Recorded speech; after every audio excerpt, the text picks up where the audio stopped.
Saludos dominicanos. En todo el territorio de la República les habla Leopoldo Espaillat Anita y Agenda Nacional va a proseguir en su búsqueda de la verdad, porque la verdad nos hará libres y nosotros estamos aprisionados no solo por la mentira, sino por la confusión que da la desorientación, que a su vez es producto de la desinformación. Y la desinformación es mentira,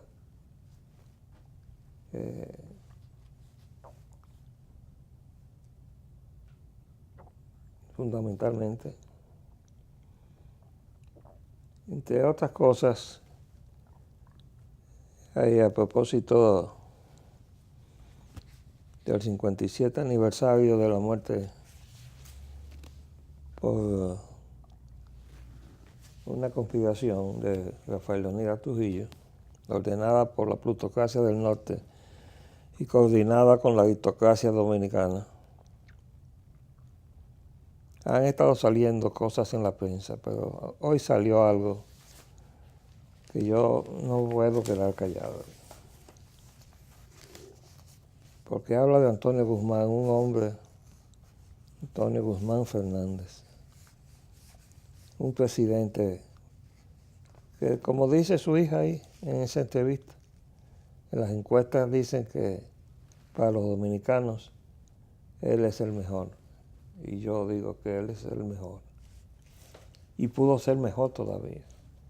Si lo hubieran dejado su hija y su yerno, que él cometió el error, eso se llama nepotismo, de llevar a esas dos personalidades, incompetentes desde luego, corruptas, a su lado. Uno era el subsecretario administrativo, el otro era el secretario administrativo. De manera que cuando Salvador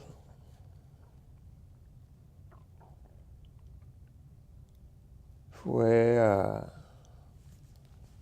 llenar el cometido que él se había trazado,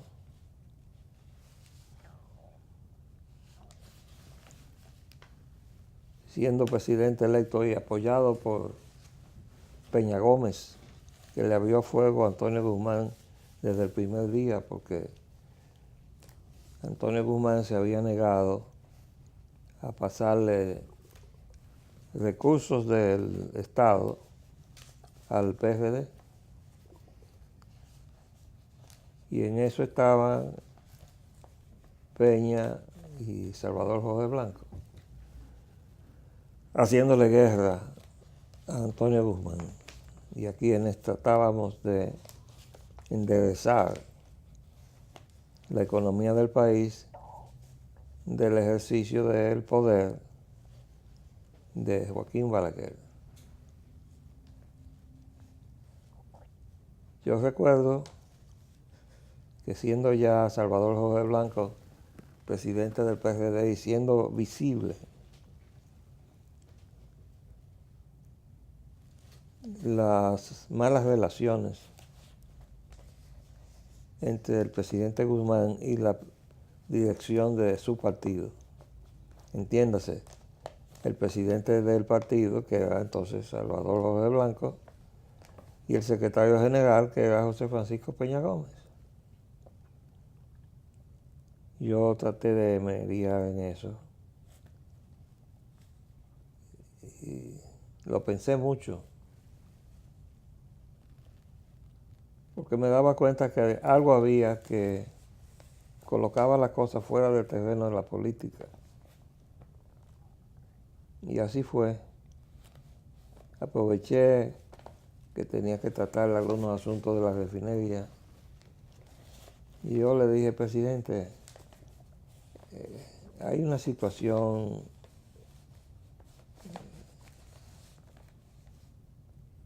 que, en fin, no es positiva, políticamente hablando, si se manifiesta una mala relación entre el presidente de la República y el partido de gobierno. Entonces él me dijo, es que ustedes no conocen a Salvador Jorge Blanco, yo sí lo conozco. Y lo dejó ahí, queriendo decirme que no había nada que hacer en eso de tratar de buscar un arreglo. Bueno, pues Salvador lo demostró, porque cuando finalmente, confirmado como candidato del PRD y elegido como próximo presidente, fue a visitar a Antonio Guzmán, a decirle, te voy a meter preso a tu hija y a tu yerno. Así como usted lo oye. El pobre don Antonio, como es lógico, se angustió. Todo ese cuadro de depresión que pinta Sonia Guzmán aquí, como si ella hubiera llegado ayer de otro planeta, ¿no? Esa angustia que tenía don Antonio, de las cosas que le hacían la gente del PRD, a sabiendas de las cosas que estaban pasando en el palacio, a espaldas de don Antonio. Él, desde luego, tenía que sentir angustia, pero después de esa visita comenzó a buscar y a indagar si eso tenía algún fundamento. Y llamó al personal que estaba en la casa presidencial, al jefe de la guardia presidencial, y le dijo, sí, es verdad, pero yo no estoy solo, yo estoy con Sonia y José María, y los involucró.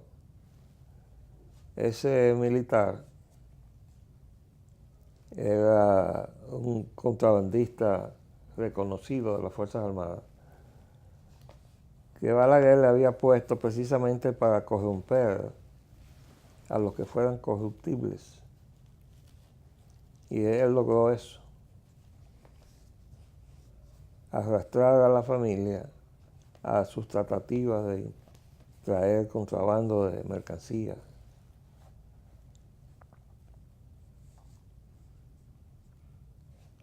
Yo quiero relatar otro aspecto del asunto, para que se pueda medir. Yo lo he relatado antes, pero hoy es oportuno que lo vuelva a repetir.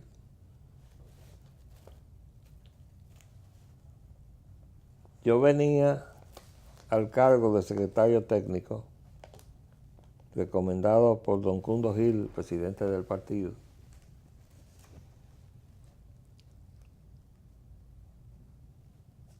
de haber fundado el CODIA, el Colegio Dominicano de Ingenieros, Arquitectos y Alimentadores. Y no solamente porque fui de los que firmé el acta de fundación, sino porque yo fui, junto con el ingeniero, ay Dios, ya me acordaré luego, el redactor de la ley y del estatuto del CODIA. Y lo recuerdo porque, en definitiva, yo era el que me movía de un sitio para otro, iba a su casa a consultar. Teníamos dos modelos, teníamos el Colegio de Ingenieros de Venezuela y el Colegio de Ingenieros de Puerto Rico. Tomamos como modelo el de Puerto Rico. Y al ser designado en el cargo, venía de un colegio que tenía una consigna pública de que las obras del Estado debían ser objeto de licitación, precisamente como enmienda de la conducta que traía Balaguer de repartir contratos. Balaguer no era corrupto para él era corrupto como político. Él usaba la administración y concesión de las obras del Estado para apaciguar a los corruptos que le rodeaban. Y eso lo decía con aquel cinismo que lo caracterizaba, donde él dijo que había que apaciguar o alimentar al boa, porque si no el boa te tragaba si tenía hambre. Es decir, que todos esos corruptos que estaban alrededor de él buscando lo suyo, había que alimentarlos, y él los alimentaba. Los sábados en la noche se hacían reuniones en el palacio, donde concurrían los aspirantes contratistas, ingenieros, arquitectos, con sus ideas o con sus planos, a mostrárselo al presidente Balaguer. Y con sus respectivos padrinos. Venían con sus padrinos para que, si tenían suerte y su proyecto gustaba, ese padrino se iba contento porque el lunes ya le daban su avance a su ahijado y él cobraba su %. Y así se alimentaba el boa. Que yo sepa, Balaguer no lo hizo nunca para su bolsillo. Pues cuando llegamos entonces al cargo de secretario técnico, veníamos con el compromiso y la consigna del CODIA de que la oficina que operaba en el Palacio Nacional y donde se repartían y se administraban los contratos que Balaguer adjudicaba a cargo de Besito Martínez, pues había que cerrarla. Pero fíjense cómo ni siquiera antes de llegar ahí tuve que vencer la resistencia de ese anillo que ya se había trazado con el propósito de no permitir que nadie estuviera cerca del presidente que no fueran ellos dos. El primer día, inmediatamente después de la ceremonia, que llegamos a Palacio a trabajar, yo le pregunto a José María Hernández, ¿dónde está mi despacho? Y me dice,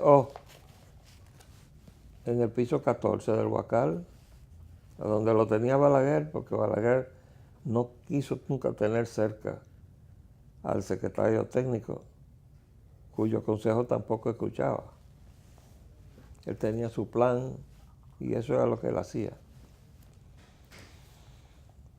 Tampoco creía en la planificación.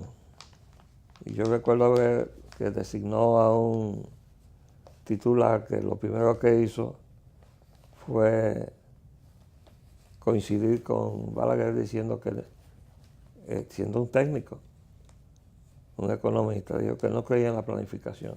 Bueno, pues yo sí creía en la planificación y además sabía que había que eliminar la corrupción, porque ese era el compromiso que teníamos los que habíamos creado y dirigíamos al CODIA.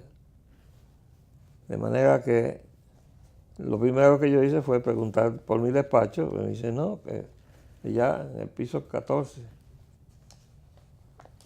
Yo fui entonces donde el presidente, ¿qué te pasa? Digo que le acabo de preguntar a José María por mi despacho y me ha dicho que allá en el piso 14 donde lo tenía Balaguer. Y entonces él tocó inmediatamente el timbre. Cuando vino José María, dijo, búscale inmediatamente un despacho al secretario de allá. Y ese fue el primer día. Ustedes se pueden imaginar lo que pasó cuando a partir del segundo día yo mandé a cerrar esa oficina donde se repartían los contratos mandé todos los planos, el equipo que había ahí, todos los archivos, todo absolutamente, a la Secretaría de Obras Públicas, donde se había instalado como secretario el ingeniero Corominas Pepín, que venía de ser el presidente del CODIA también, y que había sido recomendado por mí y apoyado por don Antonio, que conocía su reputación. Bueno, pues ese fue el primer intento de acabar con la corrupción en el Palacio Nacional. Pero a partir de ese día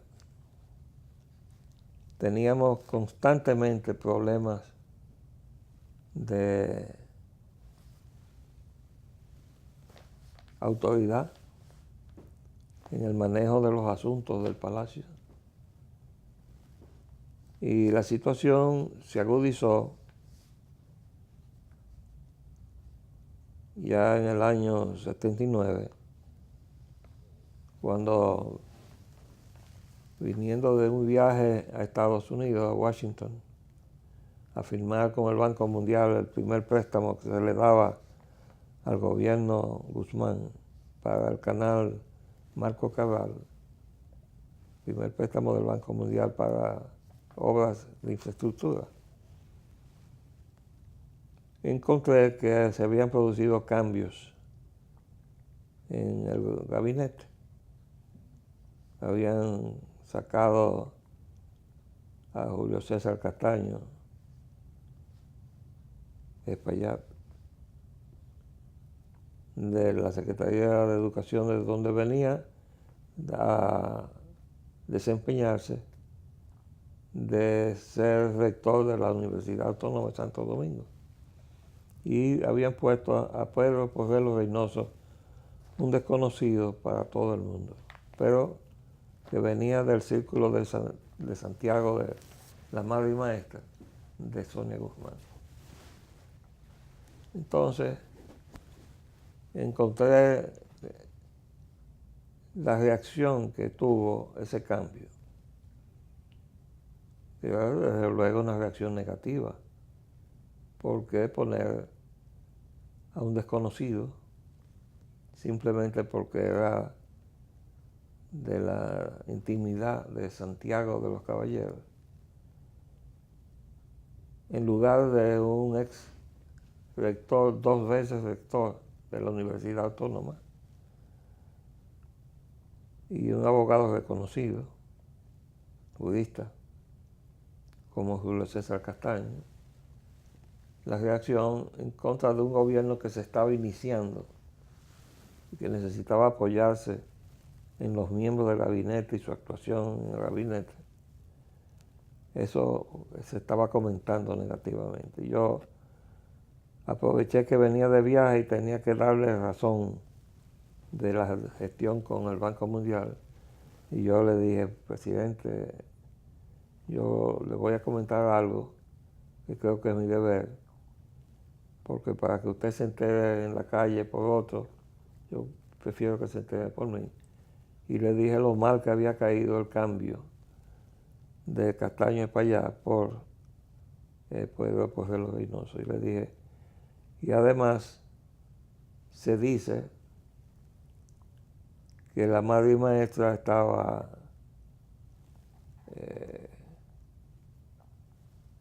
arropando al gobierno. Pero la madre y maestra era su hija, porque Sonia traía a Agripino toda la semana a una reunión que se celebraba fuera del palacio para hacer que las decisiones de gobierno estuvieran influidas por el grupo que representaba a Agripino Núñez desde la universidad, la madre y maestra.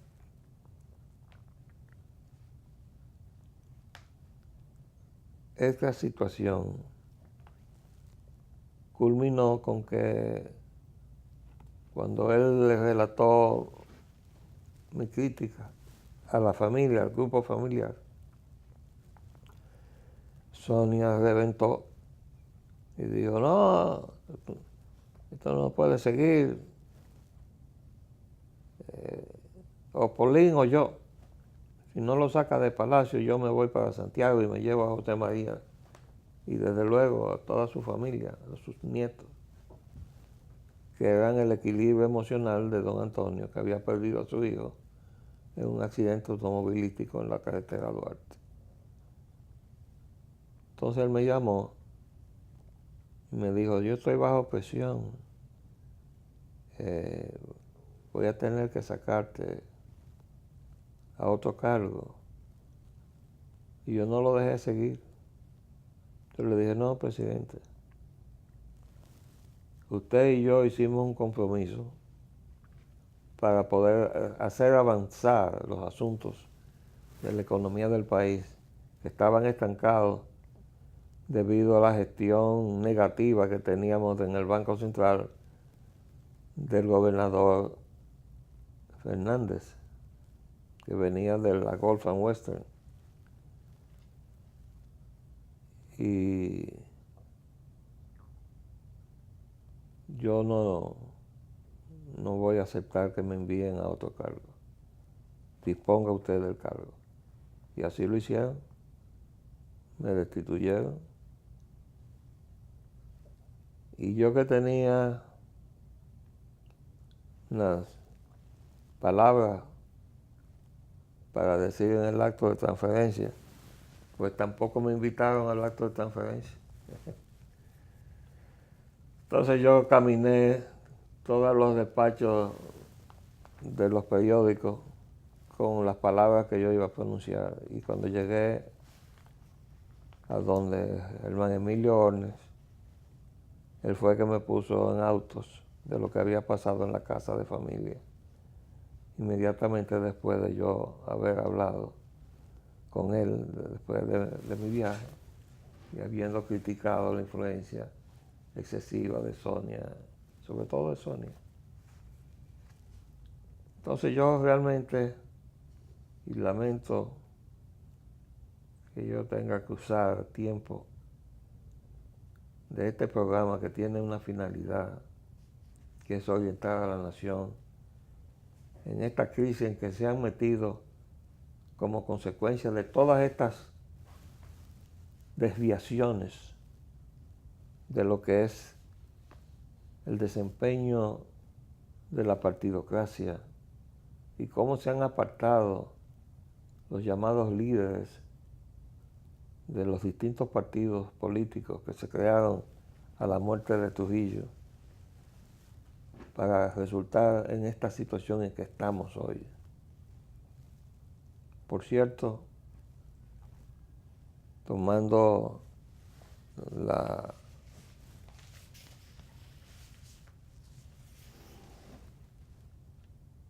el análisis que hemos asumido las noticias del fin de semana y principio, aquí están las del principio.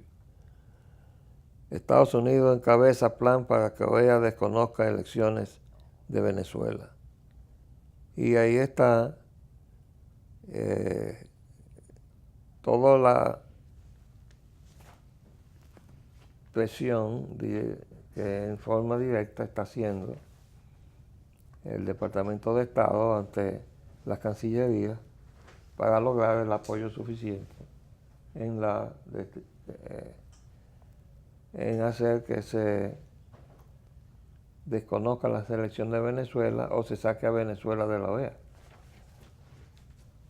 Ese es uno de los aspectos. El otro es que el canciller dominicano está muy esperanzado en sentarse en un asiento del Consejo de Seguridad de las Naciones Unidas, donde se deciden todas las decisiones de importancia en el mundo. Y porque ahora como cuentan con el apoyo de China,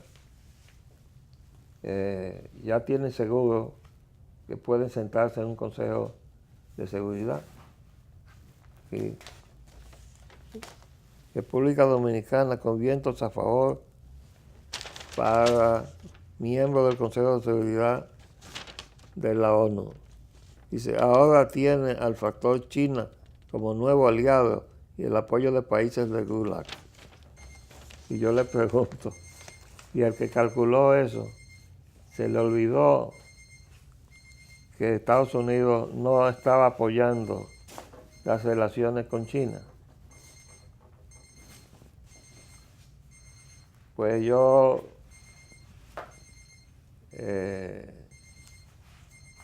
recuerdo muy bien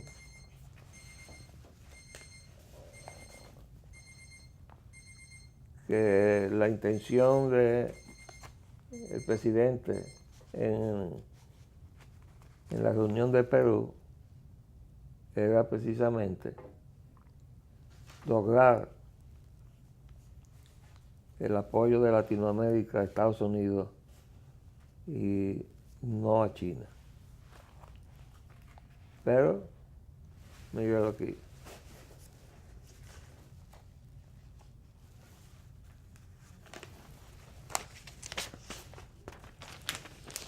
Trump pedirá a Latinoamérica elegir a Estados Unidos y no a China. De manera que cuando el gobierno dominicano dio el salto de elegir a China, pues no se puede quejar de que eso le haya caído mal a Estados Unidos. Pero no puede contar con que Estados Unidos no ejerza el veto. De manera que esperemos. Y saludos por la Nanita. Hasta luego.